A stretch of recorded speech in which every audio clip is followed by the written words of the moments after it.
শেখ হাসিনা সরকারের পতনের ১ বছর পার হলেও জুলাই অভ্যুত্থানের শহীদ সন্তানদের শোক ভুলতে পারেনি মায়েরা। কেউ সন্তানের ছবি জড়িয়ে কাঁদেন, কেউ হারানো স্বপ্ন খোঁজেন বইয়ের পাতায়। যশোরের জেসমিন আক্তার হারিয়েছেন ৮ বছরের আবরার মাসরুর নীলকে। বড় ছেলে জিল ফিরলেও ছোট ছেলে নীল হারিয়ে যায় অজানায়। এখনও নীলের কথা উঠলেই কান্নায় ভেঙে পড়েন মা জেসমিন। আমার এত জ্বর, আমার একটু মাথা ব্যথা করলে আমার ছেলে দুনিয়ার লোককে ডেকে নিয়ে আসবে। আমার আম্মু অসুস্থ, তোমরা আসো, ডাকে না, কোনো সিস্টারদেরও ডাকে না। আর আমার একটু মাথা ধরলে আমার ছেলে সিস্টারদেরকে ডেকে নিয়ে আসতো।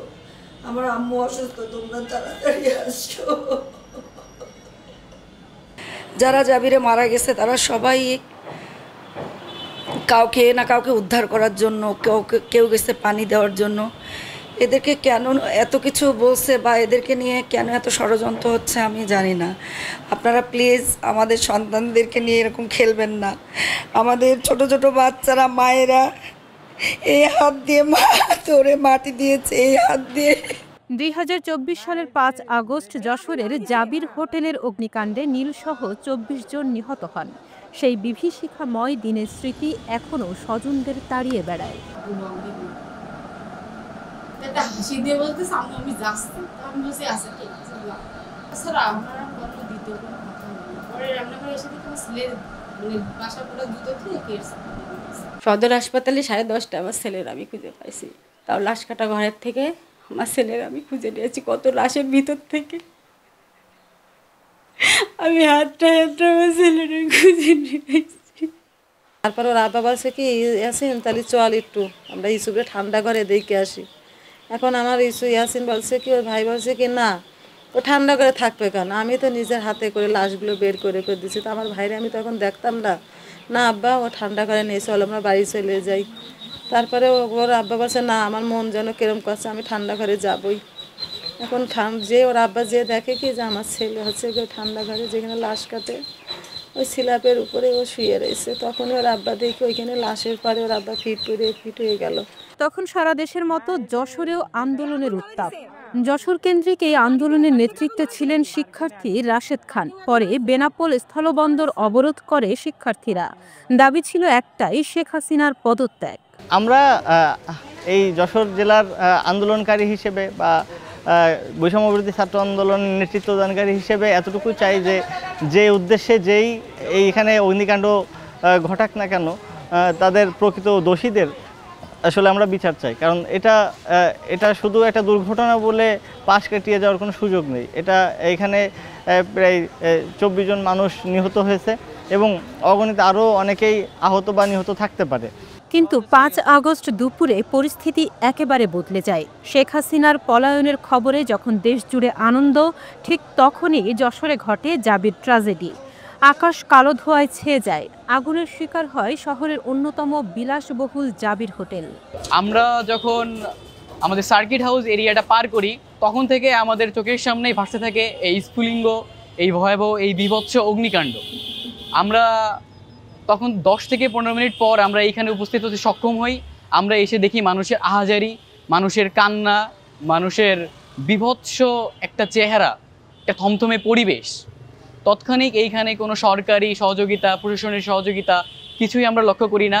সাধারণ মানুষ, সাধারণ আমাদের বাসার মা বোনেরা যে যেখানে পারছে, যেভাবে পারছে, কেউ পানির বোতল, কেউ মসজিদ থেকে কার্পেট বের করে নিয়ে আসছে, কেউ বাসার থেকে পলিথিন নিয়ে আসছে, নিয়ে এসে কেউ চেষ্টা করছে ত্রিপলি নিয়ে আসার, কেউ যদি উপর থেকে ঝাঁপ দেয় যেন এখানে তারা একটা শেল্টার ব্যবস্থা করতে পারে। কিন্তু কোনো কিছুই আমাদের জন্য পর্যাপ্ত ছিল না। সব কিছুই ছিল মোটামুটি একটা ব্যর্থ চেষ্টা। চিত্রমোড়ে অবস্থিত এই হোটেলের মালিক ছিলেন সাবেক এমপি শাহিন চাকলাদার। সরকার পতনের পর ক্ষুব্ধ জনতা ভাঙচুর চালিয়ে আগুন ধরায়, প্রাণ হারান 24 জন, তাদের মধ্যে একজন বিদেশিও ছিলেন। আমাদের এইখান থেকে ফায়ার সার্ভিসের দূরত্ব ছিল মাত্র 5 মিনিটের রাস্তা, কিন্তু ঘটনাটা ঘটে গিয়েছিল আধা ঘন্টা বা তারও বেশি সময়। কিন্তু একটা ফায়ার সার্ভিসের কর্মীও এখানে উপস্থিত হয় নাই।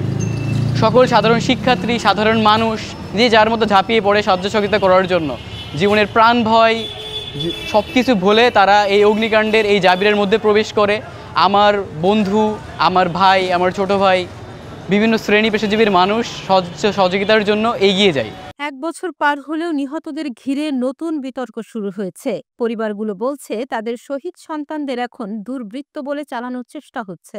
জাবির ট্র্যাজেডি নিয়ে অনেক ধরনের মিসআন্ডারস্ট্যান্ডিং, মিস কমিউনিকেশন হচ্ছে, বিভিন্ন ধরনের গুজব ছড়ানো হচ্ছে, আমাদেরকে দুর্বৃত্ত আখ্যা দেওয়া হচ্ছে। এমনকি এমনও বলা হচ্ছে যে এই শিক্ষার্থীরা এই জাবির এই 5 তারকা হোটেল লুটপাটের চেষ্টা করেছে। অনেক টানা হেঁচড়া পড়তেছে জাবের নিয়ে, তা লুটপাট বিভিন্ন ধরনের অভিযোগ বিভিন্ন গণমাধ্যম কর্মীরা যারা যেভাবে দিছে আমরা লাস্টে এগুলো জানতে পারছি।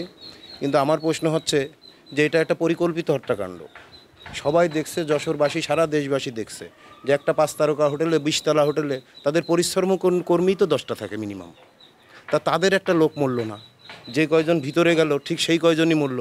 এবং একজন হেলিকপ্টারে আপনারা দেখছেন ভিডিওতে, একজনতে হেলিকপ্টারে একজনকে সেভ করে নিয়ে গেছে।